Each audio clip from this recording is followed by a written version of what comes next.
تخيل معايا فريق في دور المجموعات بيخسر 8-3 ويرجع قدام نفس الفريق في النهائي ويفوز بالبطولة. بطولة مجنونة اتسجل فيها أعلى معدل أهداف في تاريخ كأس العالم. مطر نازل وملعب غرقان طينة ومدرب يخلي اللعيبة تغير الجزم في وسط الماتش. دي ما كانتش مجرد بطولة، دي معجزة تاريخية، وكان اسمها بيرن، المدينة اللي اتلعب فيها نهائي كأس العالم 1954. لو عاوز تعرف ازاي ألمانيا الغربية حولت الكابوس لحلم وخدت أول نجمة في تاريخها، تعالى وانا اقولك.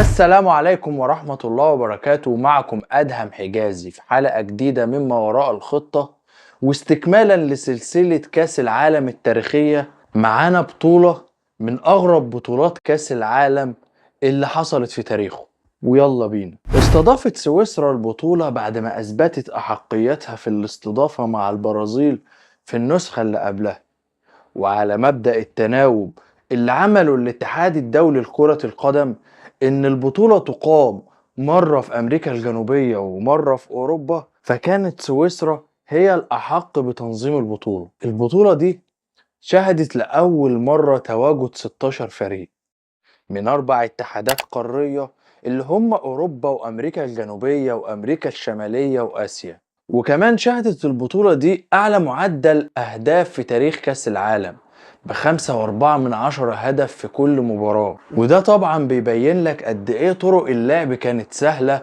وما كانتش معقدة زي دلوقتي من قوانين بتحكم زي التسلل وأساليب أصعب للتسجيل.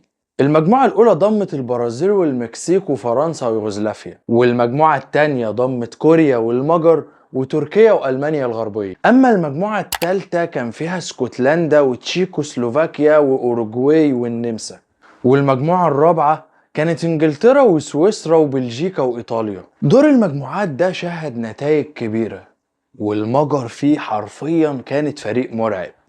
المجر دكت ألمانيا الغربية 8-3 في دور المجموعات، وبعدها دكت كوريا 9-0 بقيادة بوشكاش. ده وضح قد ايه المجر كانت قوة عظمى مرعبة في الكورة. ربع النهائي بقى شهد خروج متوقع لوصيف النسخة الماضية منتخب البرازيل على ايد المنتخب المرعب منتخب المجر، واكتمل نص النهائي بمواجهة ألمانيا والنمسا اللي انتهت ب6 أهداف مقابل هدف لألمانيا الغربية. والمواجهة التانية كانت بين أوروجواي بطل النسخة الماضية والمجر، واللي انتهت بفوز المجر ب4 أهداف مقابل هدفين. حضر النهائي جمهور قدر ب64 ألف متفرج، وأداره الحكم الإنجليزي ويليام لينغ.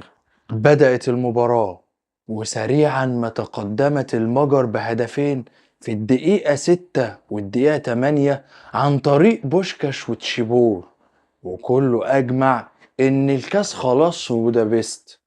لكن على مين يا حبيبي؟ إحنا الألمان اللي ما بنستسلمش. رجعوا بسرعة بهدفين في الدقيقة 10 والدقيقة 18 عن طريق مورلوك وهيلموت، وانتهى الشوط الأول بهدفين لكل فريق. في الشوط التاني بقى حصل حاجة غريبة، نزل مطر خلى أرضية الملعب عبارة عن وحل ومستنقعات، وطبعا ده هيأثر بالسلب على لاعبي الفريقين. لكن مدرب ألمانيا كان مدرب صايع وعرف من أين تؤكل الكتف. الراجل ده كان مذاكر وكان عامل حسابه لكل صغيرة وكبيرة ممكن تحصل من قبل المباراة، وهو عارف ان ممكن حالة الطقس ما تكونش كويسة. وكان ليه صديق يبقى رئيس شركة نايك لصناعة الأحذية، خلاه جهز له عدد من الأحذية على قد عدد فريقه يستخدموها لو حصل مطر خلال المباراة. وبالفعل تم تبديل الأحذية للاعبين ألمانيا اللي بسبب الأحذية دي قدروا يتفوقوا في المباراة في شوطها التاني على لاعيبة المجر اللي ما كانوش قادرين يجاروا لاعيبة ألمانيا الغربية في الملعب. سجل ران الهدف الثالث في الدقيقة 84، وتوجت ألمانيا بأول ألقابها في كأس العالم. الفوز ده كان ليه معنى أكبر من مجرد لقب.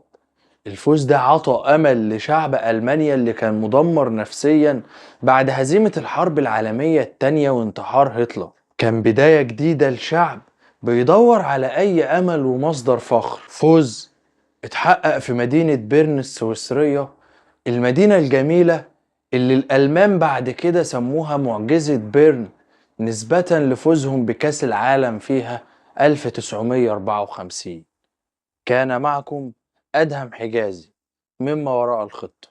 ما تنساش يا صديقي تعمل لنا لايك وشير وسبسكرايب وتقول لنا رأيك في الكومنتات. سلام.